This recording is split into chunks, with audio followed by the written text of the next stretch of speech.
Hey, thanks for joining us today. I'm meteorologist Taylor Cox, and we are tracking storms across the West Coast and the East Coast today. But right in the middle of the U.S., we are very dry. Out on the West Coast, heavy rainfall and snow is going to slam California, threatening not only a flood risk, but also a winter storm risk as well. We'll talk about exactly where we're expecting that. Near record temperatures for this weekend. Yes, we are warming up about 15 to 25 degrees above average. So you know that cold blast that we got at the very beginning of the week and this weekend? Nope, we are not going to see that for this next weekend. Temperatures are going to be very warm. So get outside, enjoy the nice weather before severe weather returns early next week. We are watching for at least 2 rounds of storms next week, and we'll talk about exactly where we're expecting those storms to set up here in just a few minutes. Let's go ahead and take a look outside right now. Well, over the last 24 hours for severe weather, it was very quiet. Actually, for weather in general, it was really quiet. Maybe a few snow flurries out in our New England states. We've got lots of rain on the West Coast. Other than that, the Aurora Borealis, that was the big story yesterday, right? Let's go ahead and take a look at what the setup is across the U.S. Lots of high pressure systems. So what we see here is we've got a surface high sitting out over Tennessee. We've got a nice high sitting just to the south of Louisiana in the Gulf. We've also got a high pressure system that's trying to form in the mountains. I'm not too worried about that. This will get overrun eventually by one of these short waves that's going to come through thanks to this low pressure system off the West Coast, but we'll talk about that here in just a few minutes. What I can tell you here is that we've got some active wet weather on the West Coast. We've also got some winter weather in our New England states. Everyone else is dry. Everyone else, it's a gorgeous day. Get outside and enjoy that day. Hey, take a look at this. Do you see this little spin right here, this little curly Q just off the West Coast? This is that low pressure system that's going to be feeding in all of this moisture into places like San Francisco, all the way into the mountains, bringing snow to the mountains and flooding to the coast. And we'll talk more about that here in just a few minutes.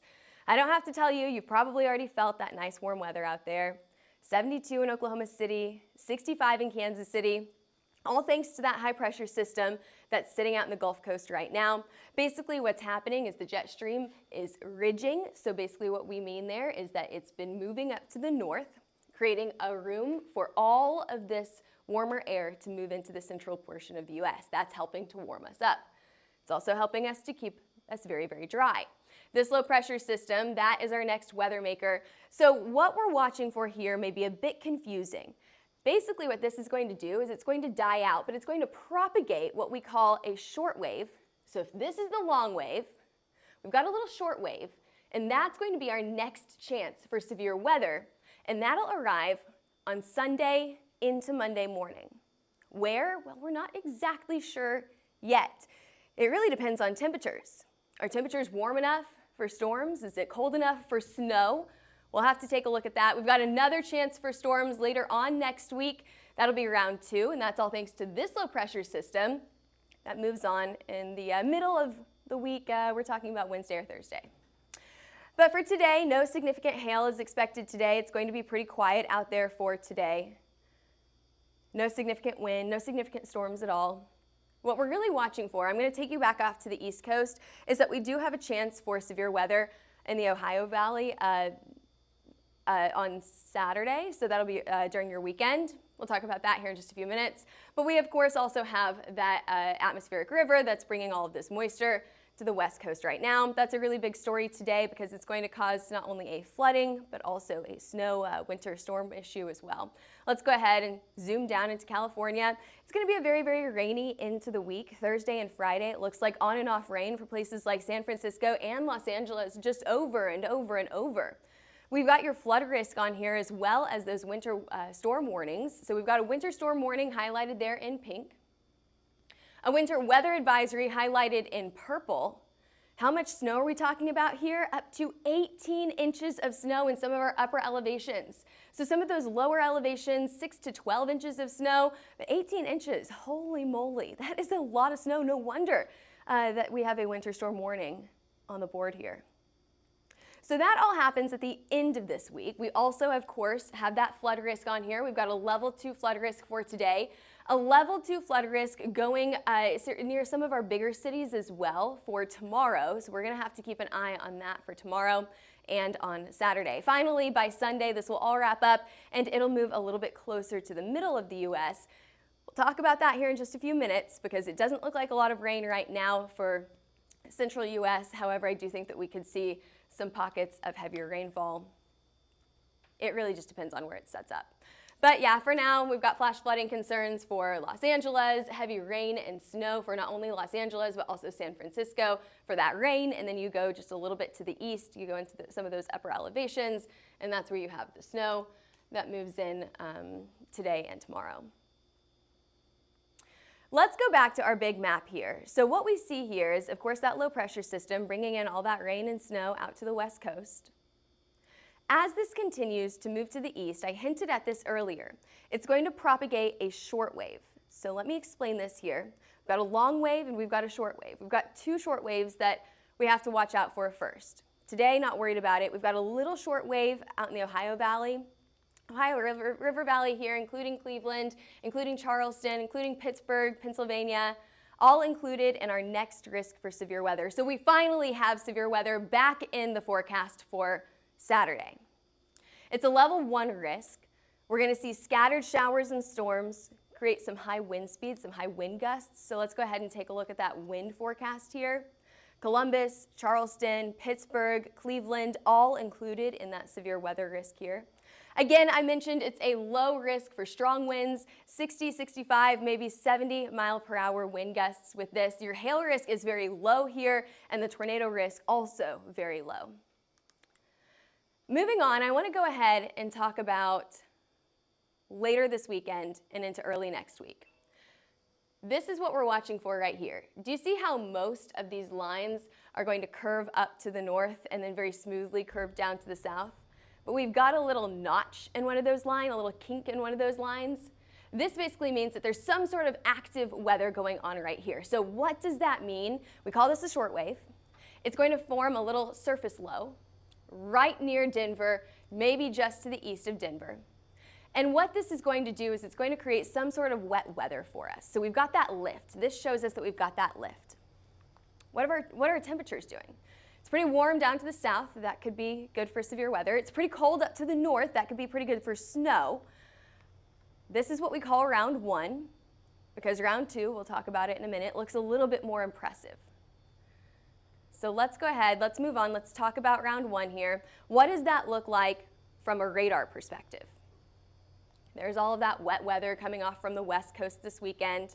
We're going to take that moisture and we're going to turn that into that low pressure system. And basically what that means is we're going to see a mix of rain and snow that's moving through the northern portion of the plains. So we've got that snow up in places like South Dakota and Nebraska, but then we could see those stronger storms headed down to the south into places like Oklahoma, Arkansas, Louisiana, and then all the way into Tennessee and Mississippi. But again, how many days out are we from this? About 5 days out.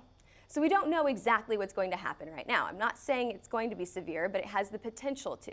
It's got that look that we're saying, hey, we need to keep an eye on this. So again, that's round 1. Snow and more snow and more severe weather potential for early next week. Round 2 comes from a low pressure system just off the west coast here. So similar setup, but looking a lot more impressive this time. We actually have that full dip in the jet stream here as we head into the middle of next week. It looks pretty impressive as round 2 moves in by Wednesday or Thursday. There's round 2. What does that look like on our radar? I thought I had that up here, but we may be too far out. Actually, if it's Wednesday and Thursday, I don't think that my radar goes all the way out that far. Let's take a look at your future radar here. There's Monday, Tuesday, that's round 1. Wednesday, there you go. Okay, round 2 right there.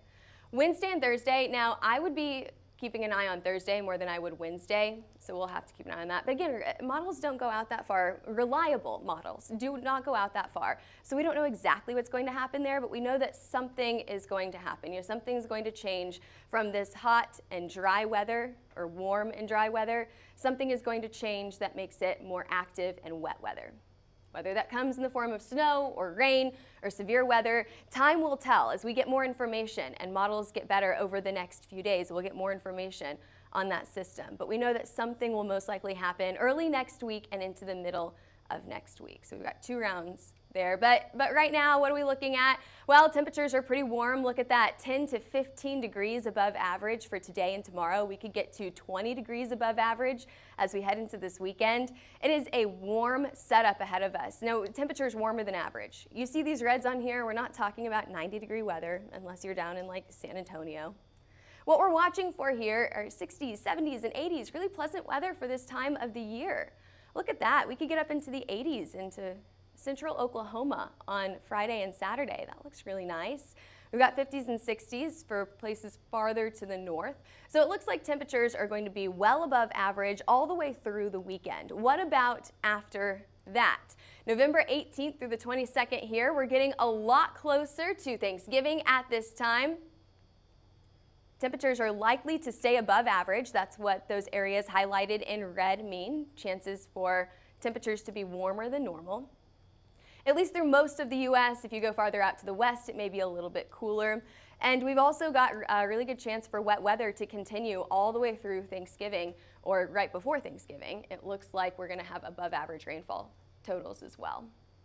So great outlook there. I don't think that we have any weather questions on the chat today. I know it's a pretty quiet forecast for the most part. Hey, did you guys see the aurora borealis yesterday?